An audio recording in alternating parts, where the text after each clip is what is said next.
Greetings, my friends.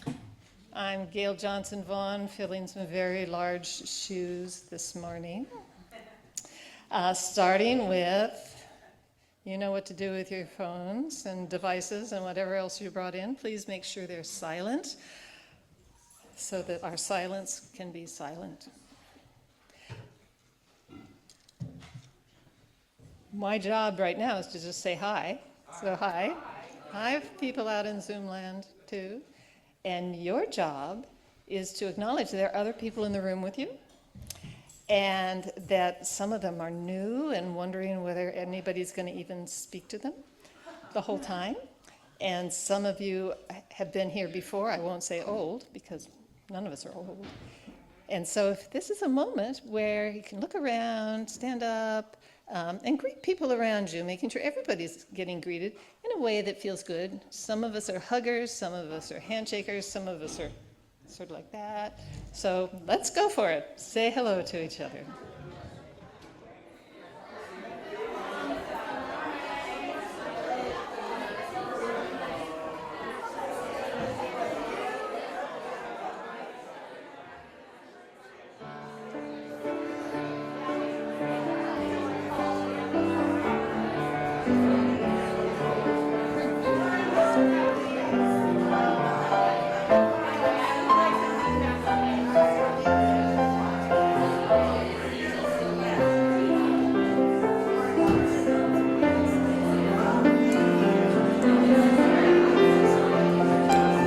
A good time to find your seats.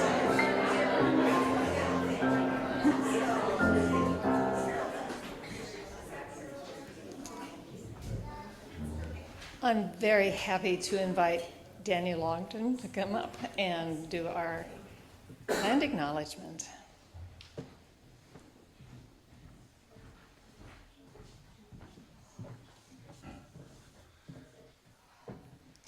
In this month of exploring the theme of awakening curiosity, let us be curious about the Nisenan, the indigenous people of this land who are still here among us today. Before the gold rush, did they ever wonder about being overrun by invaders? Probably not. And during the genocide, were they curious or worried that they and their culture might not survive? Probably yes, and certainly worried. And were those who survived curious if they could rebuild their population and restore their culture? Are we curious about that? Are we helping that happen? There are small things we can do and do.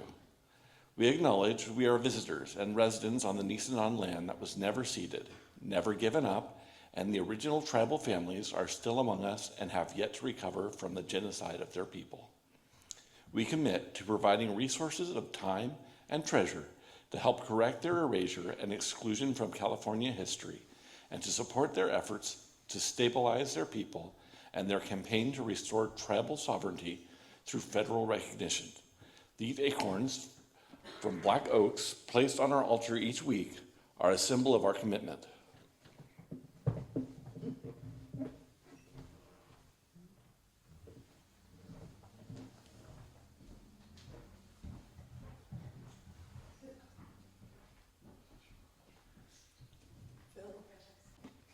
Good morning.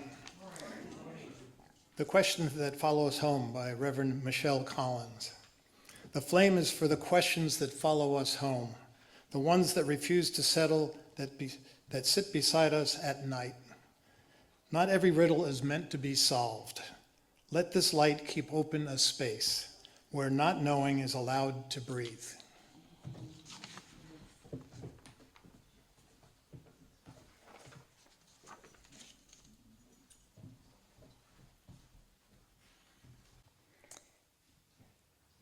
There's another candle up there waiting to be lit.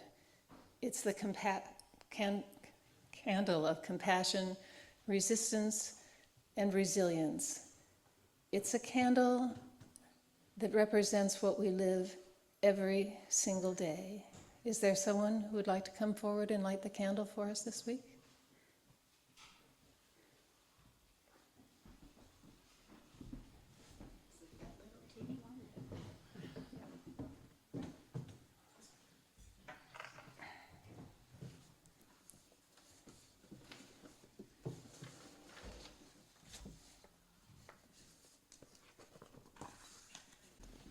Since we're on the topic of curiosity, anybody curious what's in the Wonder Box?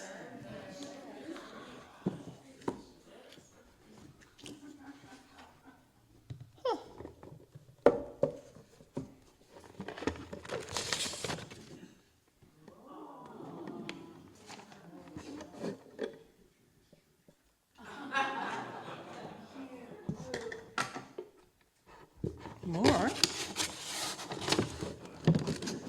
Maybe this doesn't come out. It seems to be glued in. Okay. Are there any small people that would like to carry this? Okay, here we go. And we'll sing. Got this thing on right? Yes, I can't even close a box. There we go. Okay, this little light of mine, and Cheryl will get the light from the chalice passed on to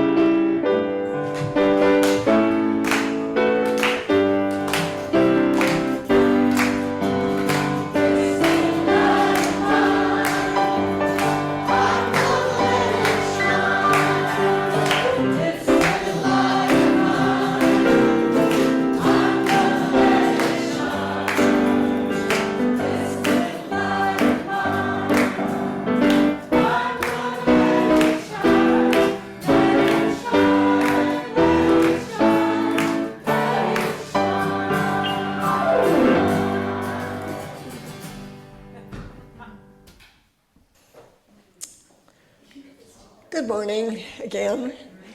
Welcome to the Unitarian Universalist Community of the Mountains on this first Sunday in the month of May.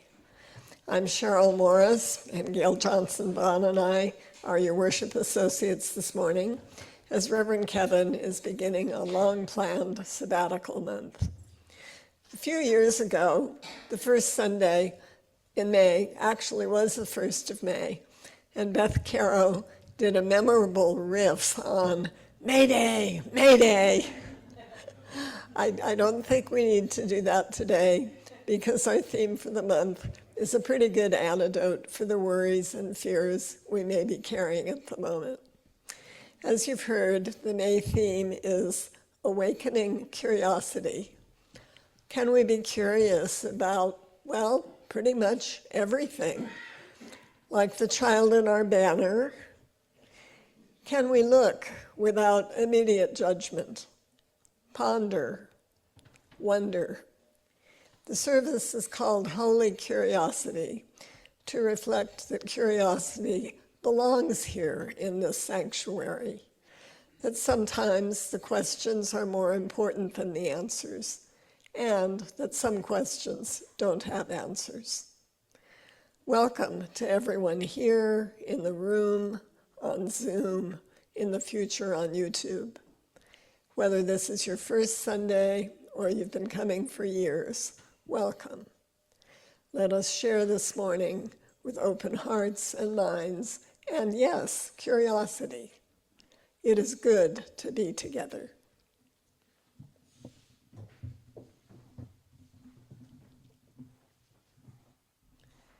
Now, Beth Caro will bring us our opening words.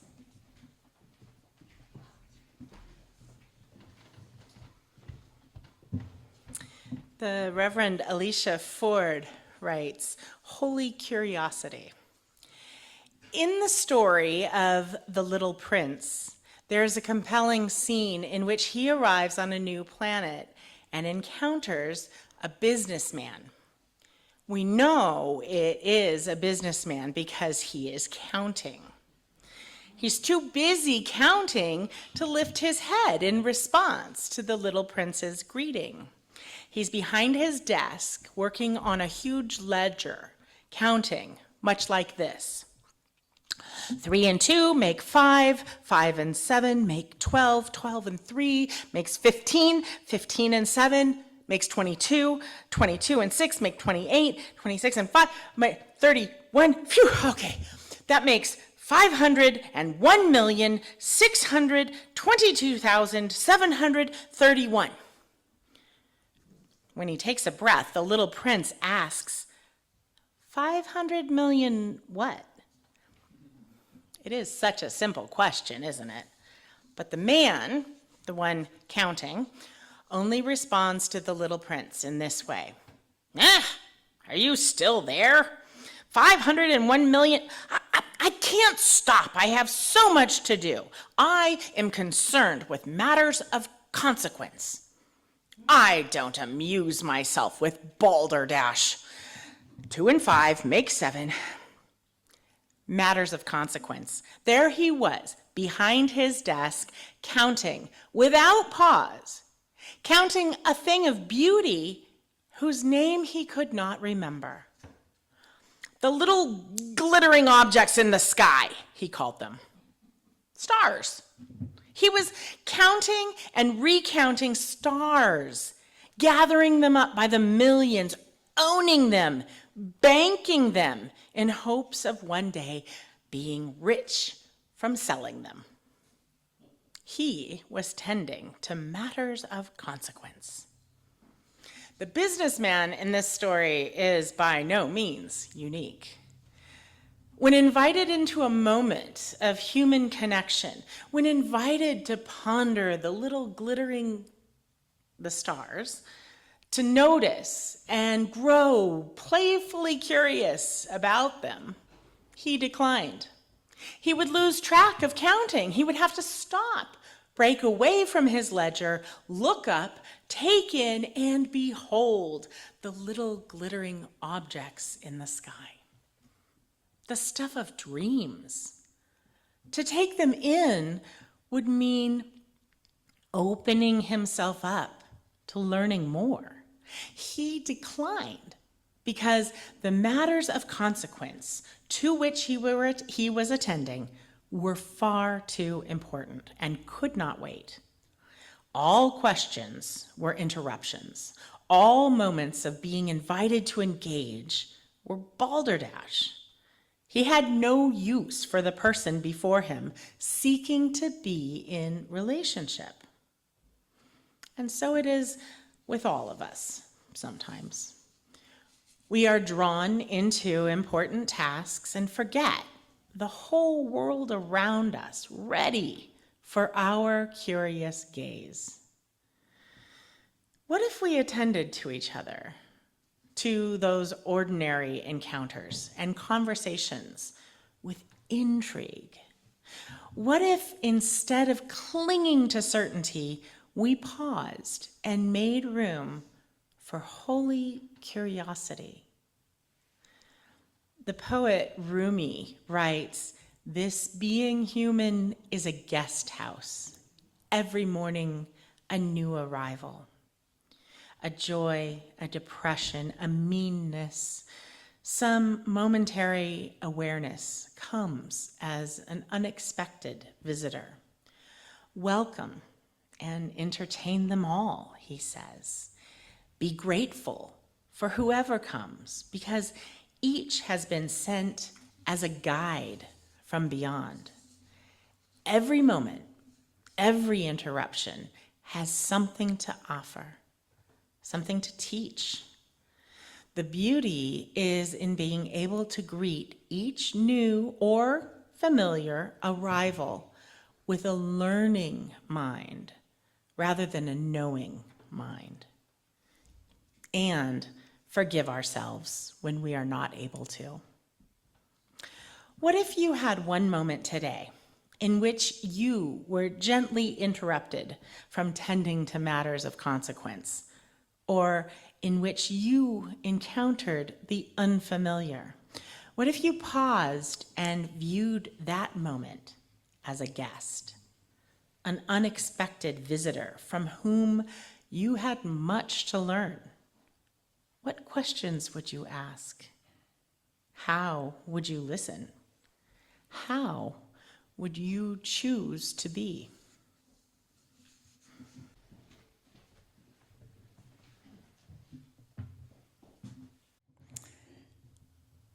As Lisa Kemper puts it, in this circle of care, we make space for the complexities of life, the myriad of experiences that bless and break our heart. I invite you to recognize for a moment all that you are wading through in these difficult days. Notice what is blessing your heart and what is breaking your heart. I invite you to allow yourselves to mark the blessings and breakings by gathering up a stone from the table, if you're here in this building, and by writing into the chat, if you're on Zoom, being aware of why you pick it up today of all days. And let that stone find a home in this bowl of water that represents how we hold each other. If you're on Zoom, you can share your thoughts, joys, and concerns on the chat. And if you prefer, taking a 0 or an O to be the stone and writing that into the chat. May you be, wherever near or far, aware that you are being held by this community, aware that you are being held by all that precedes you and all that exceeds you. Please join me now.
Gail has added the last additional stones for all else that is carried this morning. Once again, we return to the words of the Reverend Michelle Collins. Spirit of life and wonder, we come carrying questions we barely know how to ask. In a world that rewards quick answers and sharp certainty, something in us is still hungry for questions that leave us hanging and unknowing, stirring in us a living curiosity. When we meet what is unfamiliar, turn our fear into wondering. When we feel the pull to shut down, grant us one more honest question. May we notice anew what we have walked past 100 times. May we listen for stories we have never heard before. May we meet this day not as a problem to solve, but as a mystery to explore. And may this help us better know the mystery that is us. Amen, and blessed be. And please join me for a few moments to silently dwell in that mystery.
It lives in the seed of a tree as it grows. You can hear it if you listen to the wind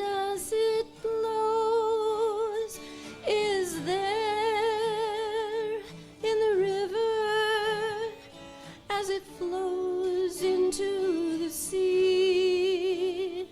It's the sound in the soul of one becoming free.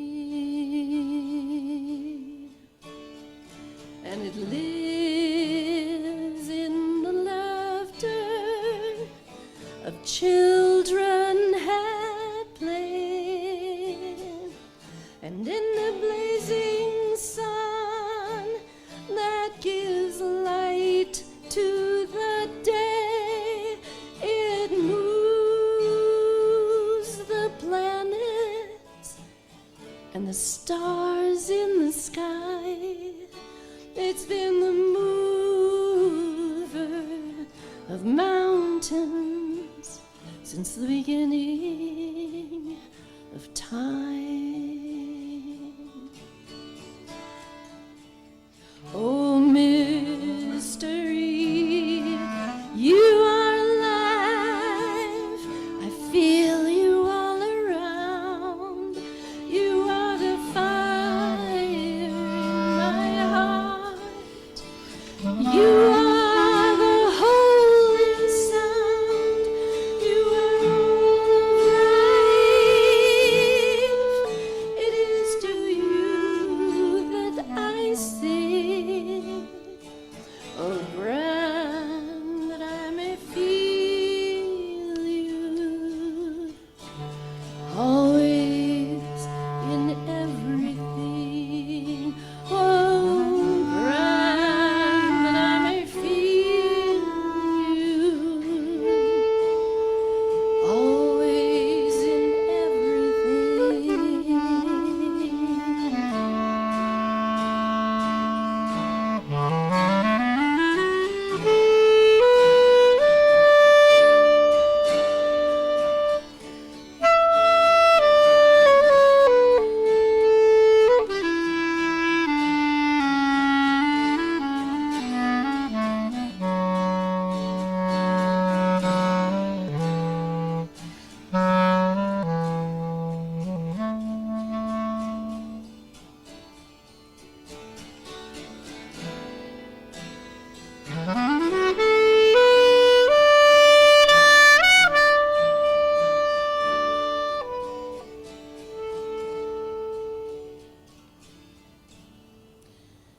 And it lives in the waves as they crash upon the beach. I've seen it in the gulls we have tried in vain to reach. I feel it in the love that I know we need so much.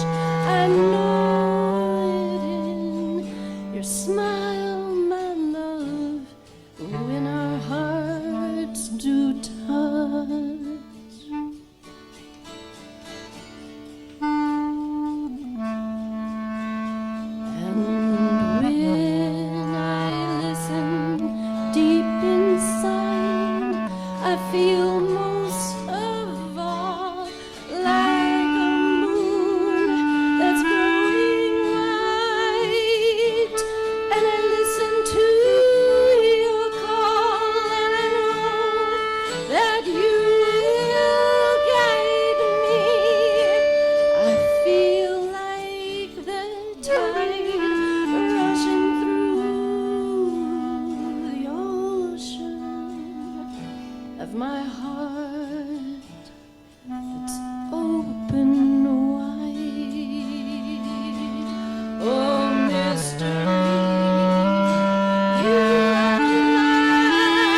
Betsy.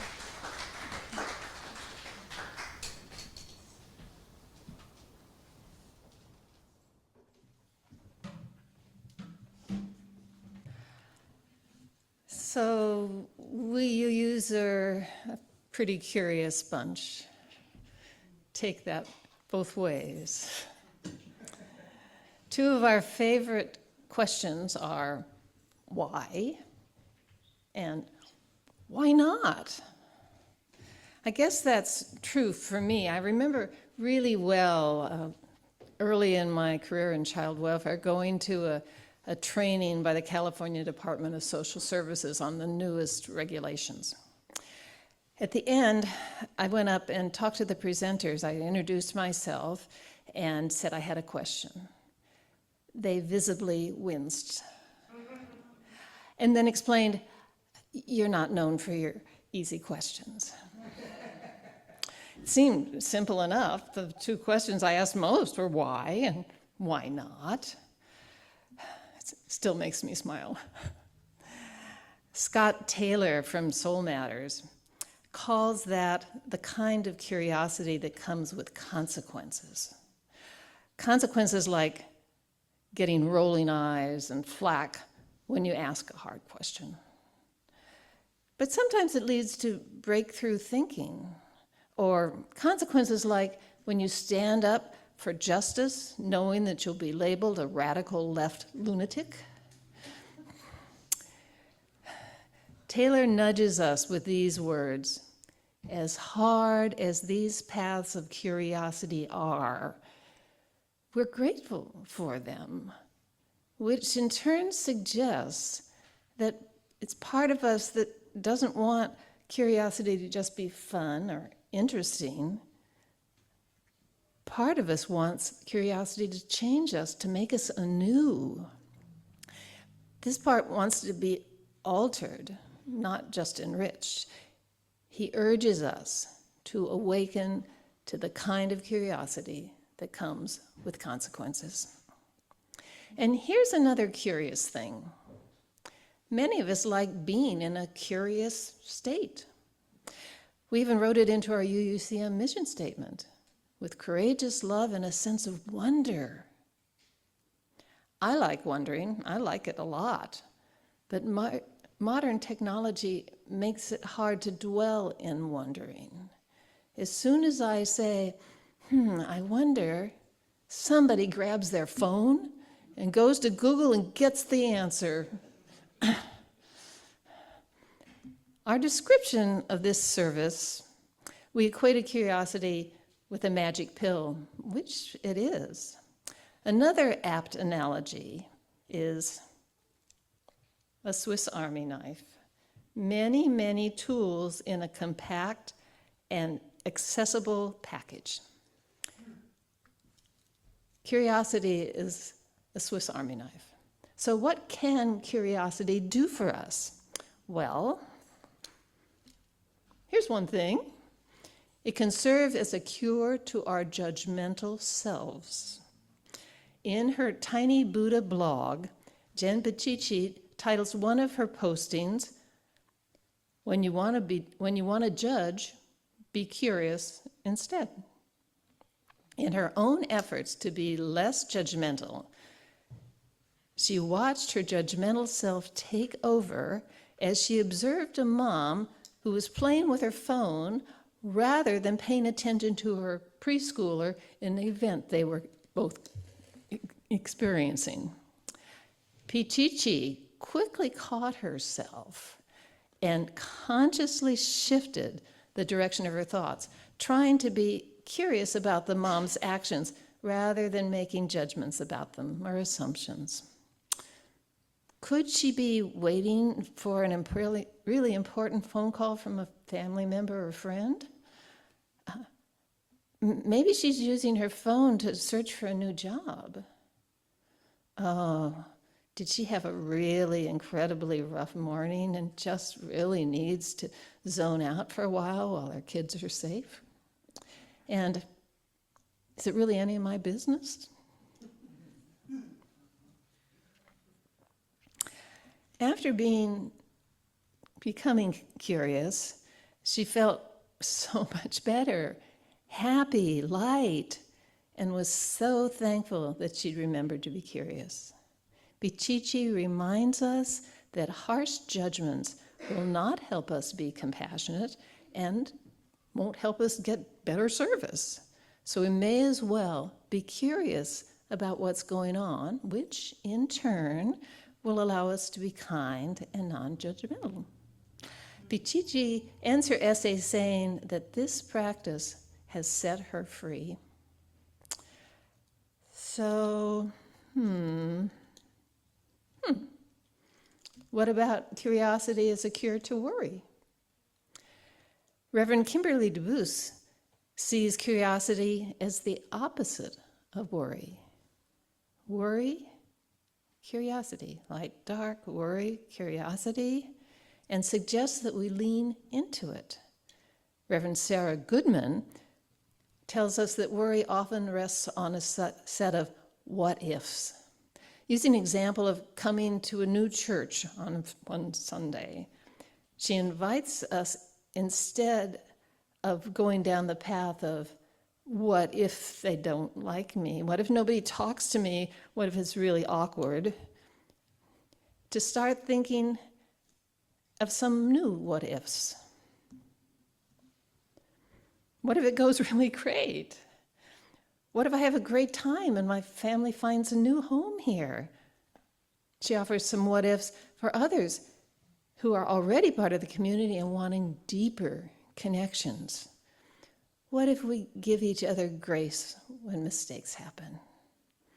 What if I come here on day one and know that who I am and who I'm called to be is welcome here?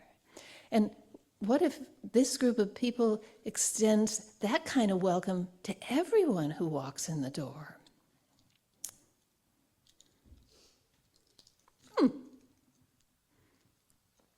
How about this? Being lost helps us find ourselves. Jason Silva, a spoken word performance artist, reminds us how we like to talk a lot about how we want an answer, but he queries, aren't we really happier when we're seeking the truth? Think about how often we say, I'm curious. He says we're all secretly wonder junkies, addicted to the question itself. I notice there's a deliciousness in the process of wondering, of pondering the big questions, of imagining what it would take to make our dreams come true, of seeking to see beyond the obvious. Once we know the answer, the pleasure of wondering is done. Could this draw to wondering serve our higher selves? Silva wonders why we look at an infinite ocean and actually feel a sense of reverence and awe rather than fear or overwhelm. We look at it as it beckons us to the unknown, to the mystery. Perhaps, he says, that's the state of consciousness we want. Perhaps we want to be travelers in search of signification. Many thinkers urge us on. Cartoonist and writer Chris Savino says, it's not about finding the right answers. It's about asking the right questions. And theoretical physicist Richard Feynman says, I would rather have questions that can't be answered than answers that can't be questioned. Is it in pondering the mystery that we find the deepest part of ourselves?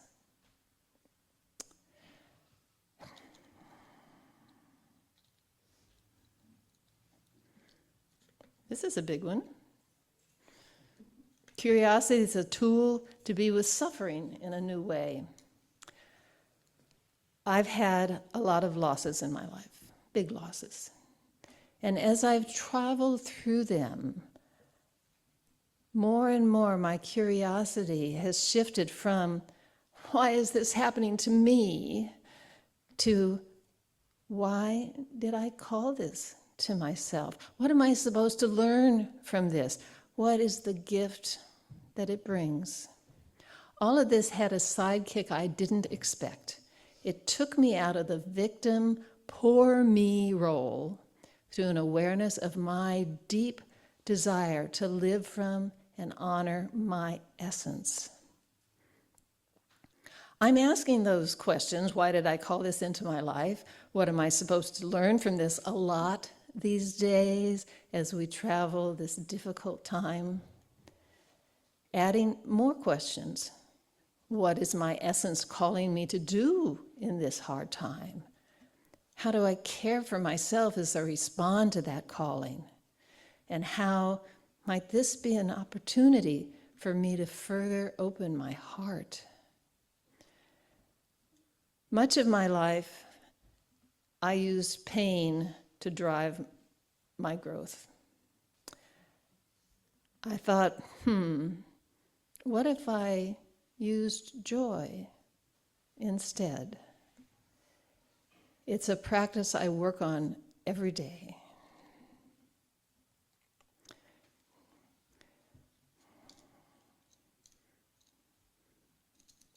There's a lot of interesting things in this toolkit. Let's see. Well, this looks a lot like, Sometimes the differences are subtle. Sometimes they're interwoven. Curiosity is the unsung and overlooked tool for social change. I mentioned earlier that some in the California Department of Social Services consider me a person who asks hard questions.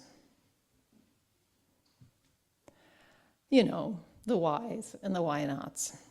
Well, I wasn't trying to be difficult. It's just that when I was looking for a part-time job in this county in 1985, I answered an ad for the assistant director of a tiny new nonprofit called Sierra Adoption Services. My resume was rather thin.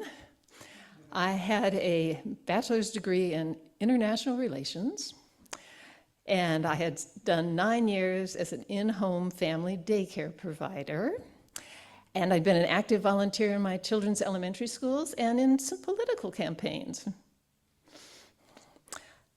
Along the way, and it's a long story for another time, I made my family daycare into a 501c3 nonprofit. Actually, aren't they all? Maybe that would hold some sway with the interview committee. Well, I got the job. At $10 an hour and 10 hours a week and $7 an hour, they couldn't expect very much from me. So I dove into the pool of some intense on-the-job training. You better believe I had a lot of questions as I entered a field populated primarily by social workers who were trained by social workers who grew up in the field when the policy was to move children in foster care from foster family to foster family every 3 months to ensure that they didn't bond with their caregivers. And tens of thousands of California children in the foster care system aged out every year without a permanent family. Why?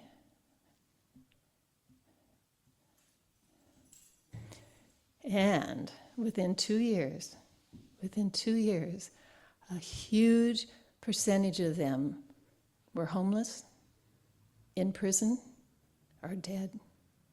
Not okay. Not okay. And then, why did California's Welfare and Institutions Code have the word unadoptable in it 47 times? I didn't grow up in that system. So, being curious and wanting to do a good job for the kids, I innocently started asking what they considered hard questions. I didn't know it wasn't considered proper for a newbie in an upstart tiny adoption agency in the backwaters of Nevada County to call the CDSS Adoption Bureau chief and ask those questions. Or to advocate that adopted parents should be permitted to attend state adoption policy conferences. Or, pretty soon I connected with other upstart adoption agencies who were also curious and courageous. By the time I left the field 32 years later, curiosity had led to the removal of all 47 of those instances in the code. The number of kids adopted from foster care soared. Adoption competency therapy methodologies were developed, and adoption subsidies were helping families pay for their children's special needs. Just saying, curiosity can lead to some positive changes that were never considered possible. Let's see. This is tricky, folks. Don't know if this is a new one or not, but we're going to use it. The value of choosing curiosity over certainty. There's something comfortable, restful, actually, in believing that we're right. It saves us from having to wonder if we're wrong, and it gives us a firm platform on which to stand. But will our rightness liberate us or close down our curiosity? And what if we're wrong? Tom Hartman, in his essay, The Quiet Courage of Changing Minds, tells us that changing your mind is one of the hardest things a human being can do. It's hard because beliefs don't just live in the intellect, they live in identity, in community, in memory, and in pride. The quiet courage of changing your mind lies in its humility. It requires acknowledging that your understanding was partial, that your perspective was limited, and or that the world is actually more complex than the story you told yourself about it. Children naturally do this. They revise their understanding constantly because they aren't invested in being right. They're invested instead in figuring things out. Somewhere along the way, Hartman says, we replace curiosity with reputation. We start protecting beliefs, not because they're true, but because they're ours. Wisdom, Hartman says,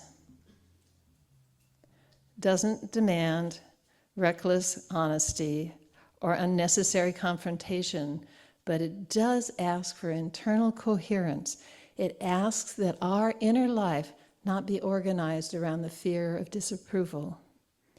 He tells us there's often a deeper fear beneath the resistance to change.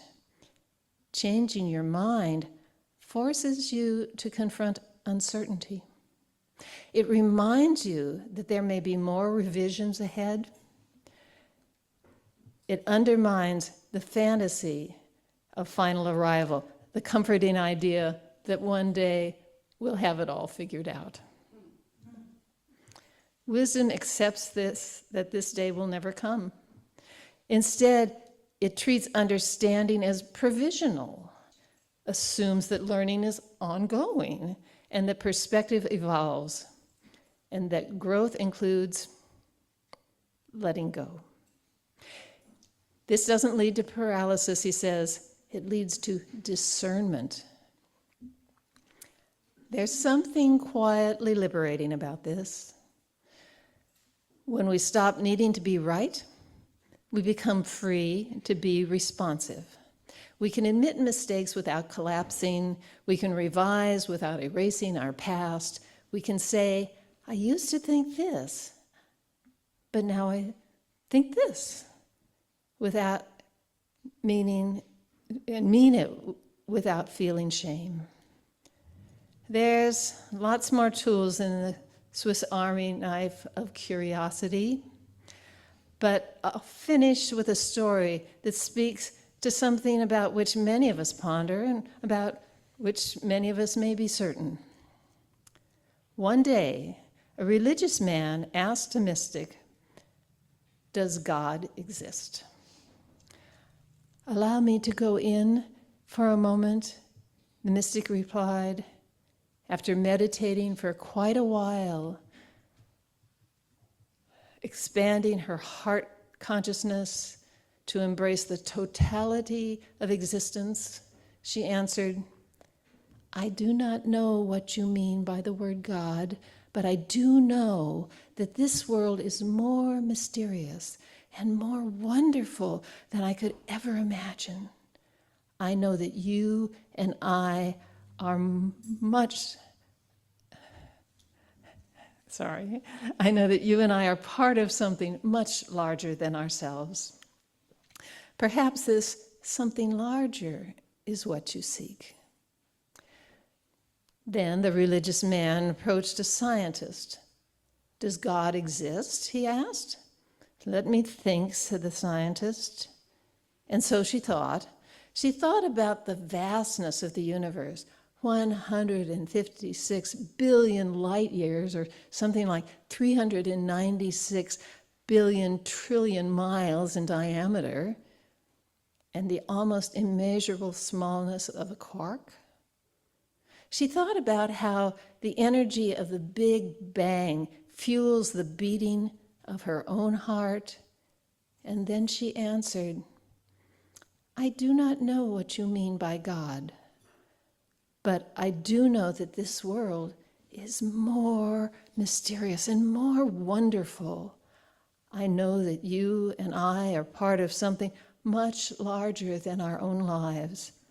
Perhaps this something larger is what you seek." The religious man then thought to himself.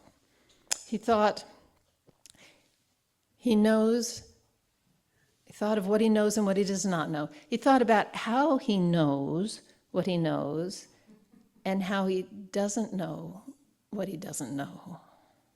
He thought about his experience of the world and how it is but a tiny infinitesimal fraction of all experience. He thought about his dependence on forces larger than himself and about the inner dependence of all existence. He experienced wonder and pondered mystery. And then he knew in his soul the truth of what the mystic and the scientist had said, that he is part of something much larger than his own life. And then, and only then, did he think about what he'd call it. So may we.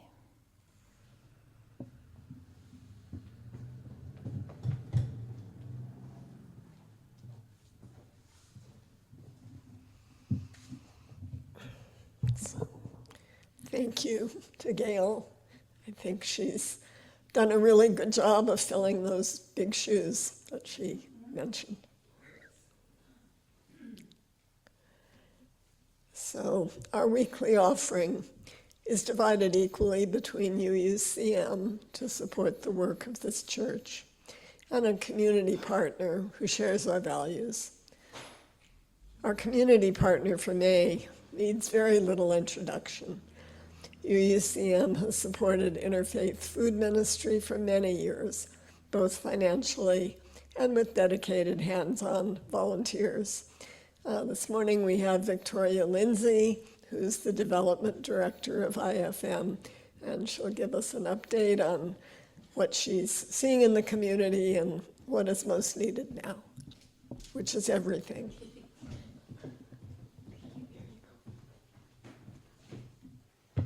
Hi, everyone. Thanks for having me here today. I will try and keep this brief, but I could talk about the good work that we do at IFM all day long. If you aren't familiar with Interfaith Food Ministry, we provide wholesome supplemental groceries to our neighbors in need. We give about 2 million pounds of food out annually, and the need continues to grow. The world is uncertain. There are a lot more hurdles and obstacles in putting food on our tables now more than ever. But we show up for our neighbors, and I know that there are many people here who volunteer at IFM, that donate to IFM, and help our neighbors every single day. We were just awarded by Readers of the Union Best Nonprofit of Nevada County for the second year in a row. So what we do is really wonderful, and it's all through the power of this community that shows up every single day to help one another and help our neighbors. May is a wonderful time to support IFM. We have our May matching campaign. We have a group of very generous donors that have raised $90,000, and our challenge this month is to meet that, to match that. So you can double your impact, you can double the hope for our neighbors, and we have such strong buying power, we're able to stretch every dollar 3, 4, 5 times what it is. So it's really a wonderful time to give to IFM, to support us and help our neighbors, because we're all in this together and we're going to need each other. So thank you so much for letting me join your wonderful service here today and talk a little bit about IFM. I will hang out after the service. If you have any questions or would like to learn more, please let me know. And again, thank you so much, because I know that many of you show up all year round. And so thank you.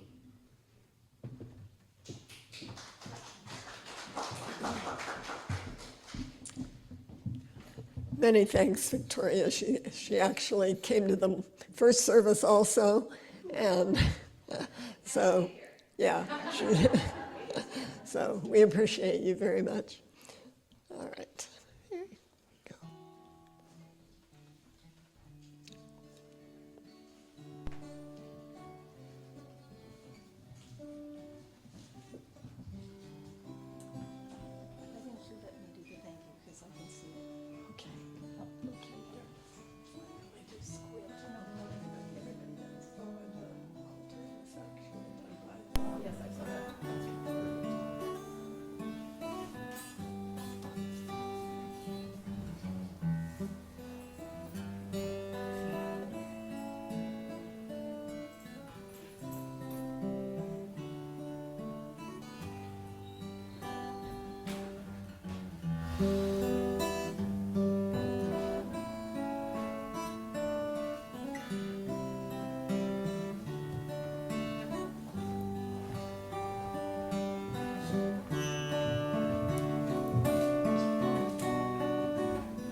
Thank you for giving so generously.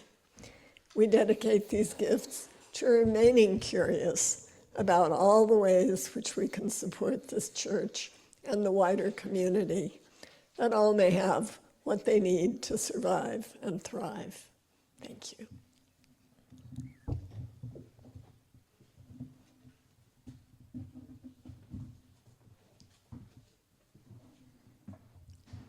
The worship associates try to find what the best long-distance vision to do the thank yous, because they're really small from here.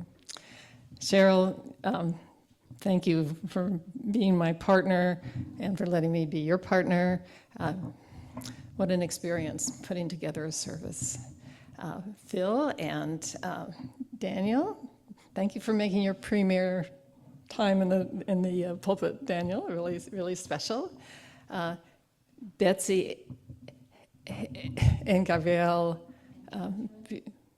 and Catherine, and Catherine for doing music. And I want to point out, too, that Betsy does more than offer her incredible performance. She crafts and weaves and pulls together the beauty of our music program right now. And I am deeply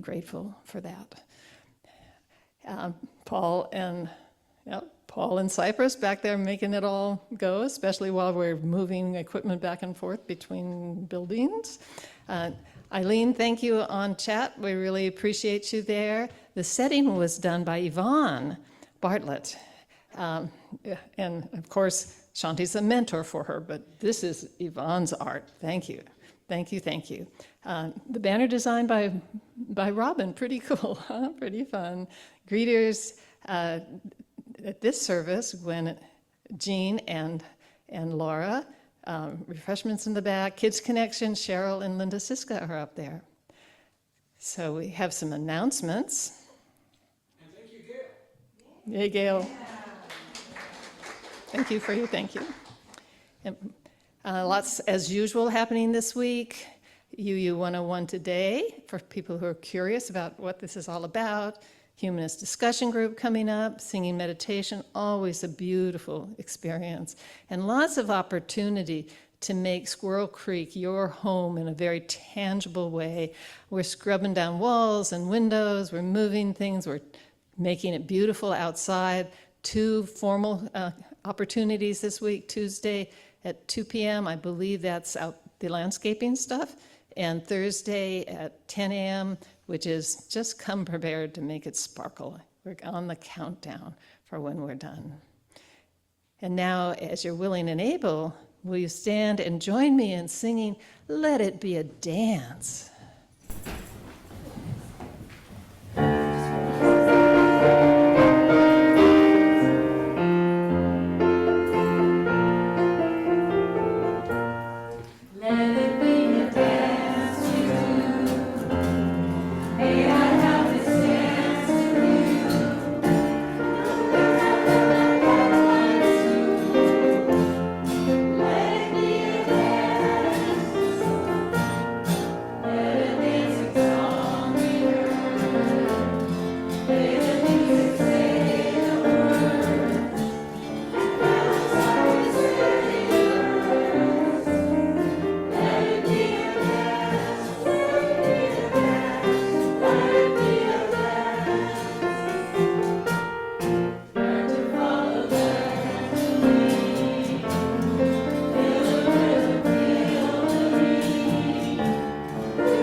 This flame is for questions that follow us home. the ones that refuse to settle, that sit beside us at night. Not every riddle is meant to be solved. Let this light keep an open space where not knowing is allowed to breathe. As we carry the flame of truth and love until we meet again. See you all next week with Gail and courageous curiosity.